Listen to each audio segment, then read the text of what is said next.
Soca Vitre, le spécialiste de la menuiserie en aluminium, des volets roulants, des vitres et des rideaux métalliques. Fantar Revukaja Natura, Izenufkar Navamni Safka, si peur de carité. Natura, le meilleur de la nature. Soca Vitre, nature, manulcho anao ni vavao.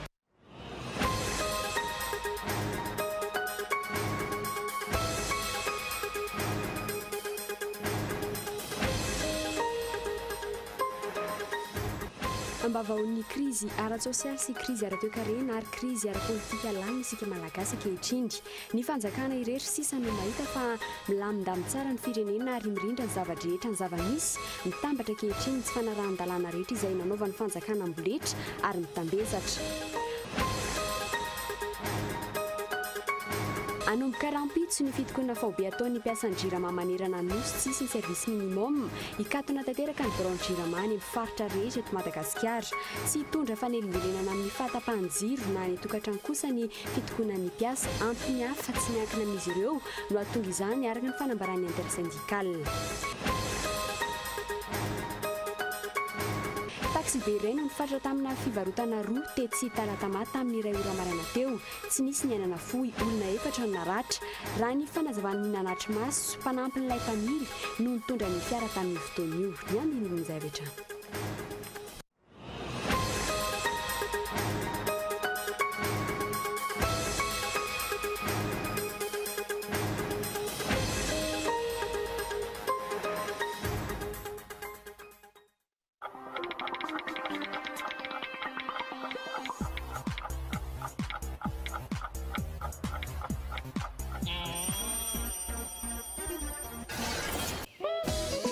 Regardez-la. Mais dites, vous préférez quel produit pour vos cheveux et votre peau? Pour moi, des produits à base d'ingrédients naturels. Moi, des produits accessibles et qui sont bons. Mais aussi des produits de qualité efficaces. Retrouvez tout ça à travers les produits Natura. Pour vos cheveux, un mélange d'huile coco et d'huile d'olive afin qu'ils deviennent brillants et doux. Pour votre corps, une association d'huile coco et d'huile d'amande douce pour détendre vos muscles et hydrater votre peau. Nouveau, Natura, huile de beauté karité, soin pour les cheveux, le visage et le corps. Natura, le meilleur de la nature. Ny hazo ny vaniko lakana, ny taninandriny ny tsara. Ny orinasa Madagascar Évolution Immobilier dia vonina nome fahafa-po anao an-trano an'izay mikasa hividy tany.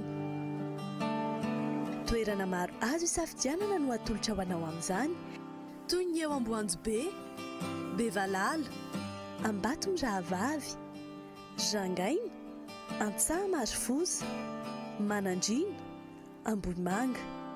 Maimaimpona ny fitsidiana ary mampandrisaina anao amin'ny fikarakarana ny taratasy rehetra.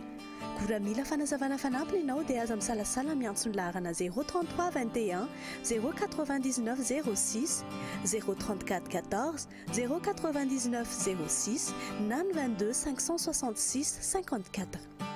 Madagascar Évolution Immobilier, un avenir sûr, investir, bâtir pour le futur.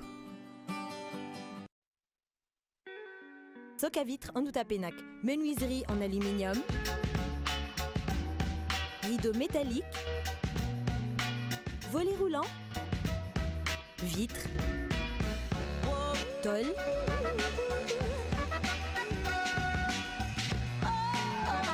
Soca Vitre en Outapenac, 020 22 682 28 033 11 256 63. Soca Vitre en Outapenac, très sincèrement à votre service. Vacances mlay, ararotni illimité night, illimité daoni, SMS. Signant. Makanam best friends tel safidno, manjich nyala tutul, am sivural, acham enora marain, am vidin arrivoria TTC Mood, asu yang am 224 étoiles 3. Mlay hein?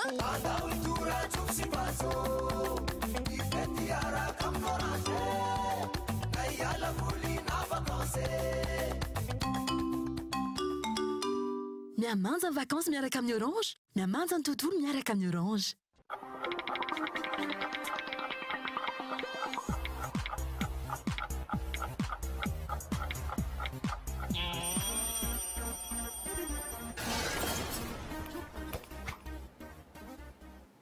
Ampifalena no iarabananao tompoko klasy tompoko vavy mety ariva ity manasana ampanajana izay anaraka ny fampahalamba vao hatramin'ny farany.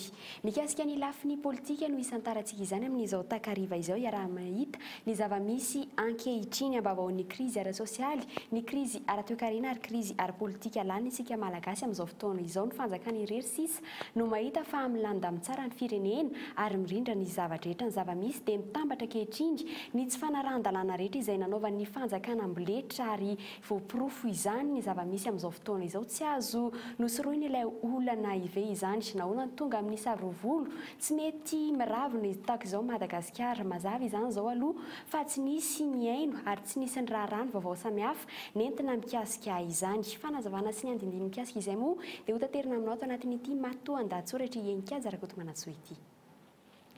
Tsy mety milamina ny tany, tsy ny ara-politika ihany fa io ihany koa ny sosialy sy ny toe-karena.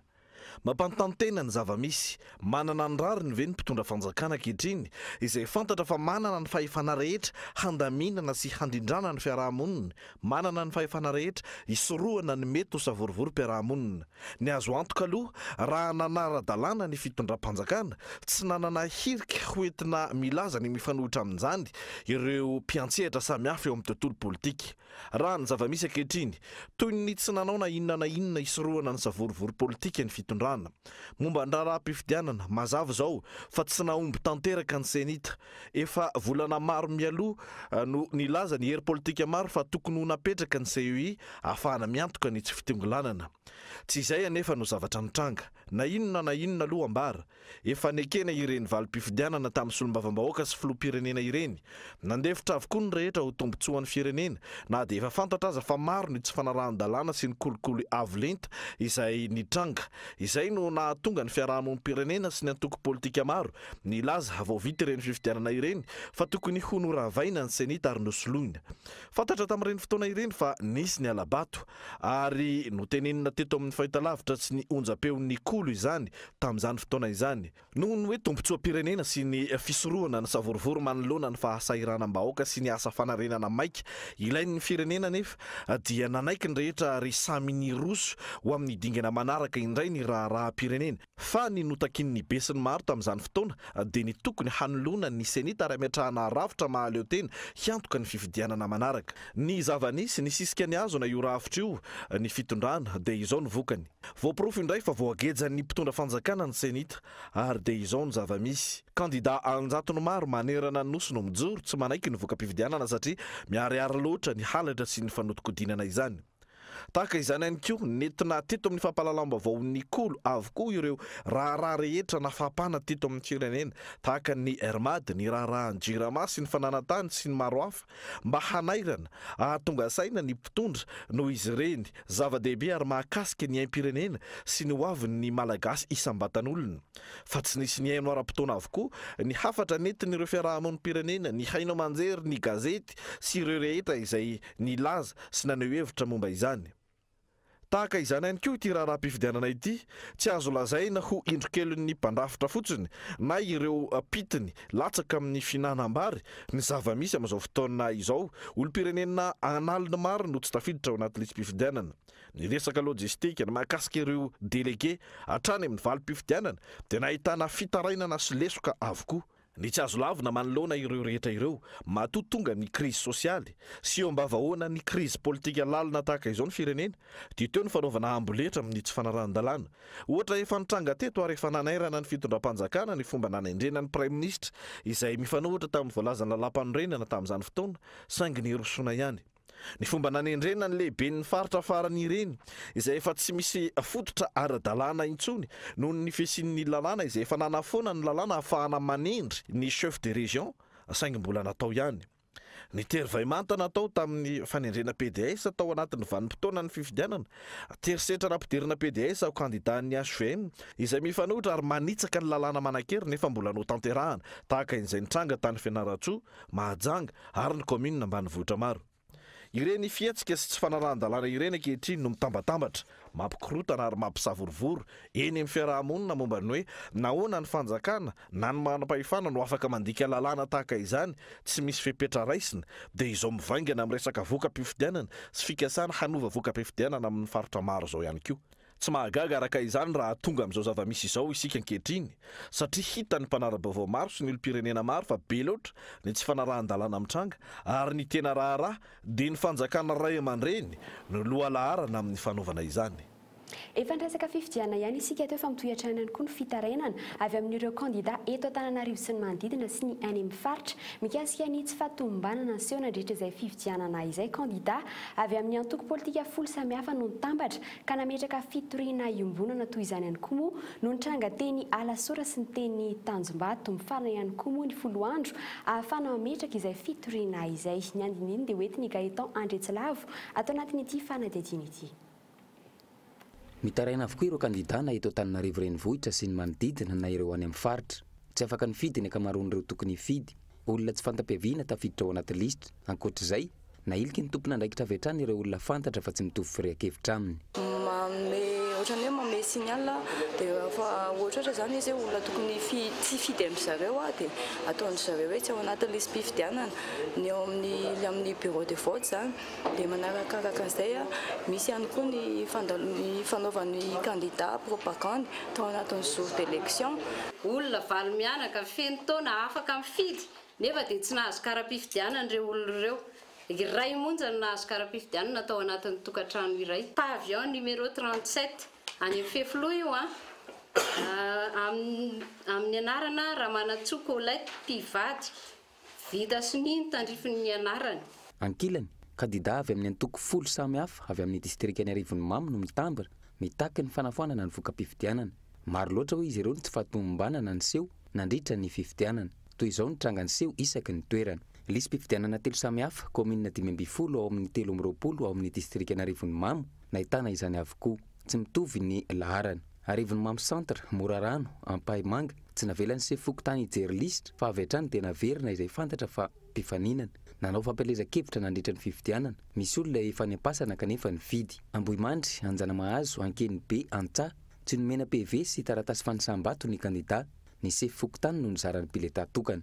Ambany avaratra, efa voasiny avokoa ny anaran'izay tonga hifidy. Soamamanina, mizara vola Kalamanjana mandritra ny fifidianana, fanankatonana ny birao fandatsaham-bato. Ampahany ihany amin'ny zava-nisy tany amin'ny distrikany Arivon'ny Mamo ireo, raha ny fanazavana azo. Araka izany, nametraka fitoriana iombonana izy ireo. Izahay zany ametraka fitoriana iombonana satria tsy hoe antoko iray no arovana ao anatiny fa hoe ay sefo-pokotany tokoa le tranga atao anatin'ny distrikany Arivon'ny Mamo sy ny faritra Itasy izay mananatsika solitena avy amin'ny Antananarivo. Ny anay zany le hoe sefo-pokotany tsy ao anany lalàna ho ny andininy fahinana amby enimpolo foana ny izingizinay hoe tsy tokony hiditra ao anatin'ny birao fandatsaham-bato ny sefo-pokotany kanefa izy ireo mihitsy no mitarika an'le fifidianana raha zay no ara-dalàna dia ekenay vokatra omen'ny fanjakana fa raha zay ny tsy rariny mitaky ny fanafoanana tanteraka sy izay fepetra raisin'ny tompona andraikitra amin'izay misahana fifidianana izay. Isan'ny nahitana alabato goavana ihany koa ny tany Lakaka. Kara-panondro sandoka miisa 900 natao ho an'ny mpifidy tao Anandony Lakaka. Natao tao iosy ny fahavalon'ny volana Avrily avokoa ireo kara-panondro sandoka ireo. Nomena hatramin'ny mpanao vakansy. Kandida mpanjakana hitirana ao amboletra halany azy ity. Didina eo amin'ny 900 eo ny isan'ity kara-panondro sandoka naparitaka tao Lakaka ity.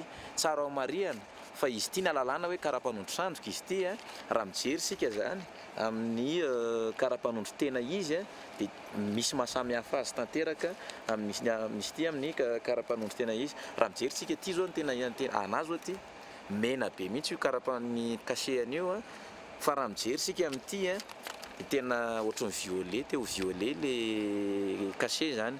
Nahitana alabato ihany koa ny tao Beraketa sy Ankiliabo raha ny fanazavana azy hatrany. Manoloana ireo rehetra ireo, mbola sailaza ve ny mpitondra fa nizotra ny-tsaka sy andava ny fifidianana farany teo. Ny alahady ho avy izao tsy ahivina nitapitra ny 10 andro ao reny fifidianana ahafahana ireo kandida mametraka fitoriana eny amin'ny tribunal administratif.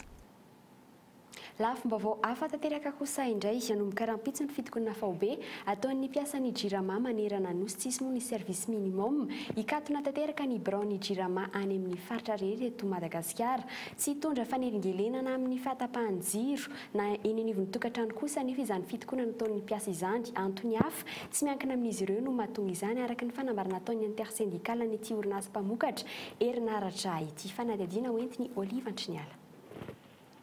Lafenina ny mpiasan'ny JIRAMA sy ny sendika ny mpiasa ny fifanarahana nataony mpitantana sy ny JIRAMA sy ny orinasa Symbion Power mitaky ny azona mijery io taratasy fifanarahana vita siny io araka izany ny farimbo sendikaly ny JIRAMA.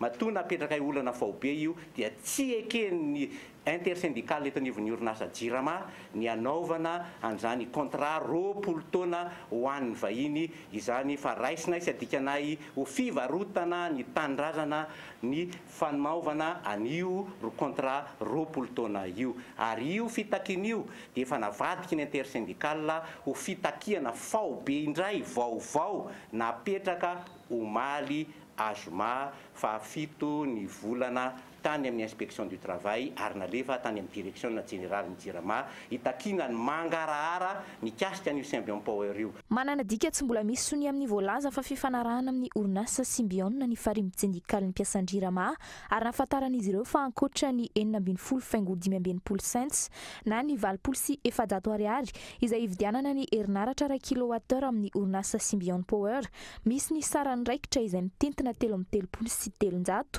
sy 3 sy $400 tsy maintsy aloha isam-bolana. Raha ataony kady tsotsotro $3.30 na $707 sy $2 isaky ny minitra no tsy maintsy avoaka ny kitapom-bola mpanjakana ho an'ity orinasa Amerikanina ity ankoatra ny tena sara-pandaniana. 3 andro aoriana io fifanarahana io ihany koa no tsy maintsy anome lettre de crédit révocable ny bankin'ny orinasan'ny JIRAMA. Fotoatin'izany hoe 4 megawatt isan'andro andaniana 400 metatra toratelo ary mitentina 7.50 miliara sy 900 tapitrisa ariary no takiany orinasa Symbion Power farafahakeliny ao aoriana ireo 30 andro avy tany fanaovan-tsoniny io izany hoe sarany mandritry ny 4 bolana. Manana an'izany ve ny orinasa JIRAMA afaka mangataka an'izany lettre de crédit révocable zany ve ny orinasa JIRAMA ka ametraka an'izany taratasy zany ho an'ny ampelantanany Symbion ahafahan'ny Symbion miodina.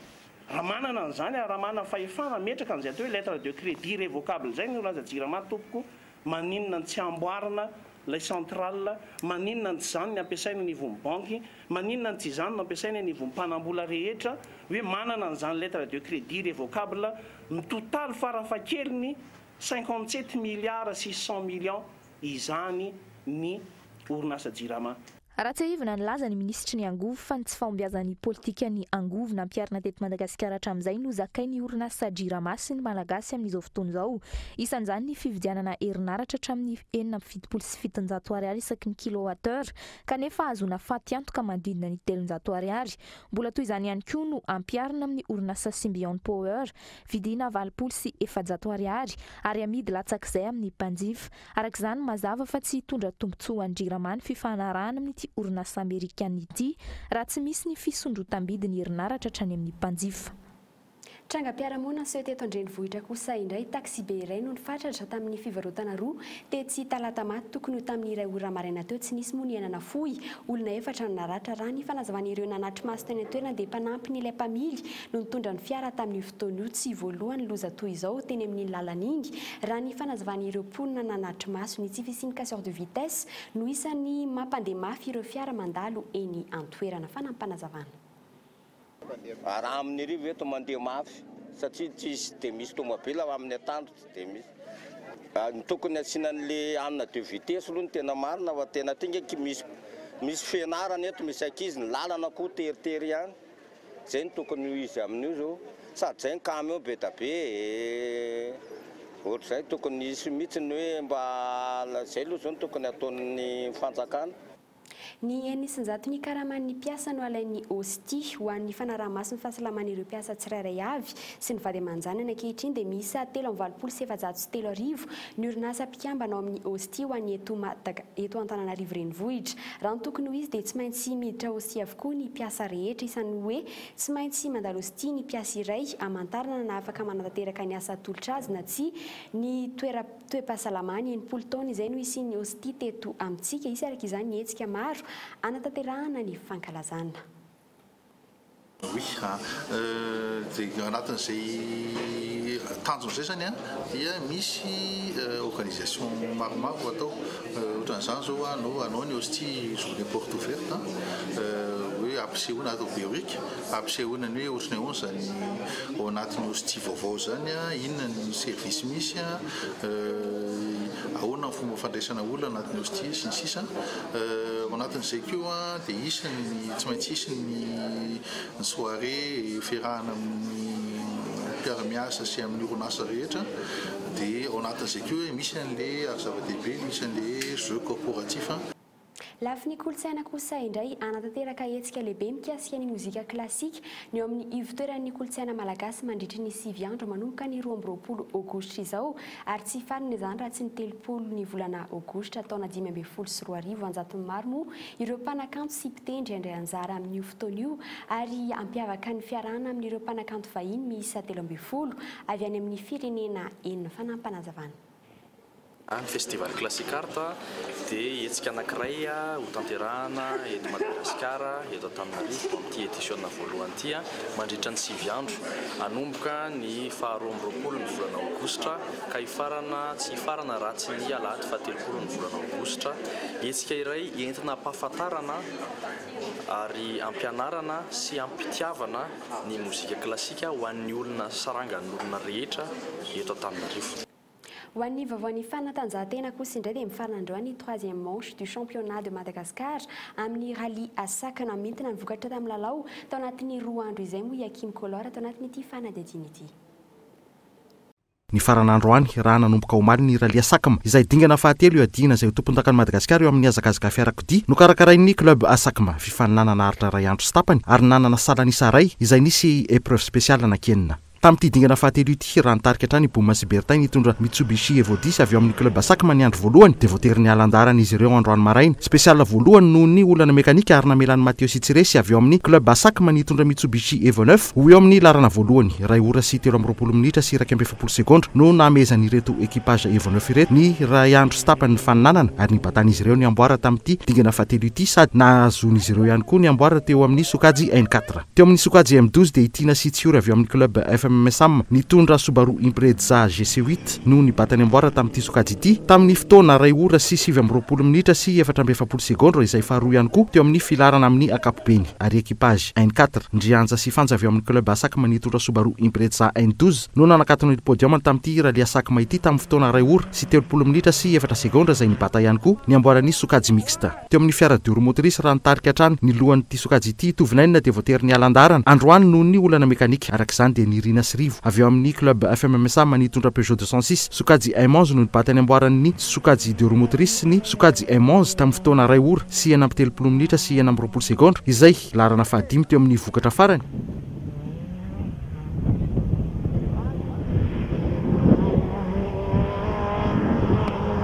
Ary Legacy Iri nitondra Peugeot 205 no voalohany teo amin'ny Sokajy M10 tamin'ny fotoana 2 ora sy 40 minitra sy 15 sekondra. Teo amin'ny Sokajy T2 izay nisy mpifaninana anankiroa dia Iaza Danielson sy Carol nitondra Gruitol Ongel 5 T2 no nibatany amboaran'ity Sokajy ity tamin'ny fotoana 2 ora sy 4 minitra sy 15 sekondra ary Freddy Siachine nitondra Isuzu D-Max T2 ihany koa no faharoa teo amin'ity Sokajy ity tamin'ny fotoana 2 ora sy 17 minitra sy 12 sekondra. Mpifaninana 20 tamin'ireo 13 nandray ny faingana no tody hatramin'ny farany. Ny alaka misy izao ao anaty Mekamag no famtinana feno mahakasika ity dingana fahatelo ity. Mbola vaovaon'ny fanatanjahantena ihany dia mifarana androany lalaon'ny nosy andian'ny fahasivy amin'ny Jeux des îles de l'Océan indien raha ny vokatra voaray dia mitarika eo amin'ny taranja foot na basket ny nosy La Réunion raha ny voafaritra dia anio ariva ny tokony hanomezana ny saina Jeux des îles ho an'ny nosy Comore izay fantatra hatreto fa tokony handray ny lalao nosy ho amin'ny taona 2010 sy 2000 andrasana kosa ny fivoaran'ny vaovao efa nisafidy ny tsy ray anjara ato anatin'ny lalao nosy Comore kiasika ny vokatra kosa indray dia mitarika ny nosy La Réunion nahazo medaly volamena 420 manaraka azy ny nosy Maurice nahazo 420 ary Madagasikara ny fahatelo izay nahazo 430 larana fahaefatra moa ny nosy Seychelles ary manaraka azy ao Mayotte sy Maldives. Izay vaovaon'ny fanatanjahantena izay ihany koa no entina manakatona ny fampahalamba-baovao amin'ity arivo ity. Mankasitraka anao niaraka taminay hatramin'ny farany manome fotoananao rapitso amin'ny iray ora toandro velomato.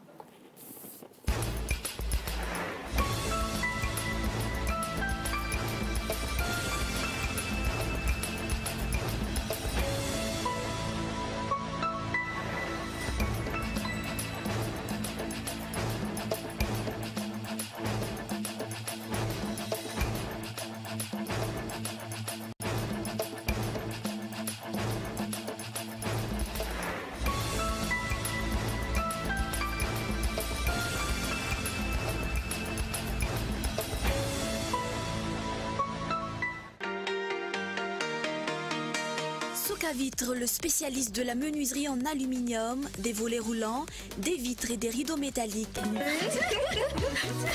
Fantar ireo vokatra Natura. Izay novokarina avy amin'ny zavoka sy beurre de karité. Natura, le meilleur de la nature.